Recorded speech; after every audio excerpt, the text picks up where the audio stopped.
Hi hello ಎಲ್ಲರಿಗೂ ನಮಸ್ಕಾರ. Welcome back to my channel. Kenda Sampige ಧಾರಾವಾಹಿ ಮಂಗಳವಾರದ ಸಂಚಿಕೆಯಲ್ಲಿ ಏನೆಲ್ಲ ಆಗುತ್ತೆ ಅಂತ ಕ್ವಿಕ್ಕಾಗಿ ನೋಡ್ಕೊಂಡು ಬರೋಣ ಬನ್ನಿ. ಇಲ್ಲಿ ಸಾಧನ ಜೊತೆ ಸುಮನ ಮಾತಾಡ್ತಾ ಇರ್ತಾಳೆ. ನೀನು ಸೋಲನ್ನು ಇವತ್ತು ಬರೀ ಅರ್ಧ ಗಂಟೆಯಲ್ಲಿ ಸೋಲನ್ನು ಹೇಗೆ ನೋಡಿದೆಯೋ ಮುಂದೆನೂ ಅಷ್ಟೇ ಸೋಲ್ತಾನೆ ಹೋಗ್ತಾ ಇರ್ತೀಯ ನೀನು. ಯಾವಾಗ ಅಂದರೆ ನಿನಗೆ ಶಿಕ್ಷೆ ಆಗೋವರೆಗೂ ನೀನು ಸೋಲ್ತಾನೆ ಇರ್ತೀಯ ಅಂತ ಹೇಳ್ತಾ ಇರ್ತಾಳೆ ಸುಮನ. ನನ್ನ ತಮ್ಮ ನೋಡ್ತಾ ಇರ್ತಾನೆ ನೀನನ್ನು, ಇವತ್ತು ಸೋಲ್ಸಿದ್ದು ಕೂಡ ಹಾಗೇನೆ, ನನ್ನ ತಮ್ಮ ಎಲ್ಲನೂ ನೋಡ್ತಿದ್ದಾನೆ ಅದರಿಂದ ಅಂತ ಅಂದ್ಬಿಟ್ಟು ಅಲ್ಲಿಂದ ಸಾಧನ ಹೋಗ್ತಾಳೆ. ಹಾಗೆ ಸುಮನೂ ಕೂಡ ಹೋಗ್ತಾಳೆ. ಹಾಗೆ ಸಾಧನ ಒಂದು ನಿಮಿಷ ನಿಂತ್ಕೋ ಅಂತ ಹೇಳ್ಬಿಟ್ಟು ಬಂದು ಹೇಗೋ ಮಾಡಿ ಹೇಗೋ ಆಗಿ ಪೂಜೆ ಮಾಡೋದು ನಿಂತೋಯ್ತು. ಪೂಜೆನ ಹೇಗೋ ನಿಲ್ಲಿಸ್ಬಿಟ್ಟೆ, ಆದರೆ ತಿಥಿ ಊಟನ ನೀನು ಹೇಗೆ ನಿಲ್ಸೋಕ್ಕಾಗತ್ತೆ ನಿನಗೆ? ನಾನೇನಾದರೂ ನಿನ್ನ ತಮ್ಮನ ತಿಥಿ ಊಟನ ಮಾಡಿದ್ರೆ ನಾನು ಗೆದ್ದ ಹಾಗೆ, ನೀನು ಸೋದ ಹಾಗೆ ಒಪ್ಕೋತೀಯಾ?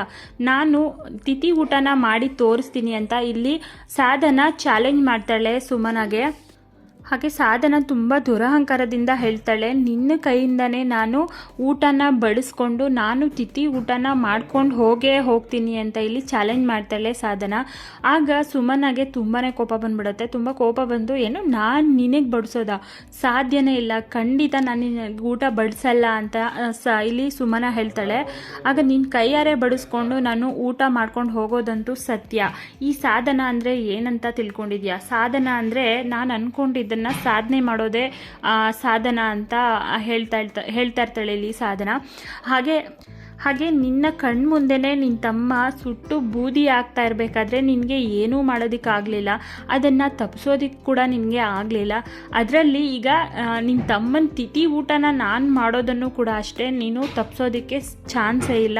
ಇದರಲ್ಲಿ ಗೆಲ್ಲೋದು ನಾನೇ, ಬೇಕಾದರೆ ಚಾಲೆಂಜ್ ಮಾಡು ಅಂದ್ಬಿಟ್ಟು ಇಲ್ಲಿ ಸುಮನ ಜೊತೆ ಸಾಧನ ಚಾಲೆಂಜನ್ನು ಮಾಡ್ತಾಳೆ. ಈ ತಿಥಿ ಊಟನ ನಾನು ತಿನ್ಕೊಂಡು ಹೋಗ್ತೀನಿ ಅಂತ. ಸೊ ಸಾಧನ ತಿಥಿ ಊಟನ ತಿನ್ಕೊಂಡು ಹೋಗ್ತಾಳ, ಇಲ್ಲ ಮತ್ತೆ ಅಲ್ಲೇನಾದರೂ ಇದಾಗಿ ಸಾಧನ ಸೋಲ್ತಾಳ ಅನ್ನೋದನ್ನು ಕಾದು ನೋಡಬೇಕಾಗಿದೆ. ಸೊ ಇದಿಷ್ಟು ಮಂಗಳವಾರದ ಸಂಚಿಕೆ ಆಗಿರುತ್ತೆ. ನೆಕ್ಸ್ಟ್ ಎಪಿಸೋಡಲ್ಲಿ ಏನೆಲ್ಲ ಆಗುತ್ತೆ ಅಂತ ನೆಕ್ಸ್ಟ್ ವಿಡಿಯೋದಲ್ಲಿ ತಿಳಿಸ್ಕೊಡ್ತೀನಿ. ವಿಡಿಯೋ ನೋಡೋದಕ್ಕಾಗಿ ಥ್ಯಾಂಕ್ ಯು ಸೋ ಮಚ್.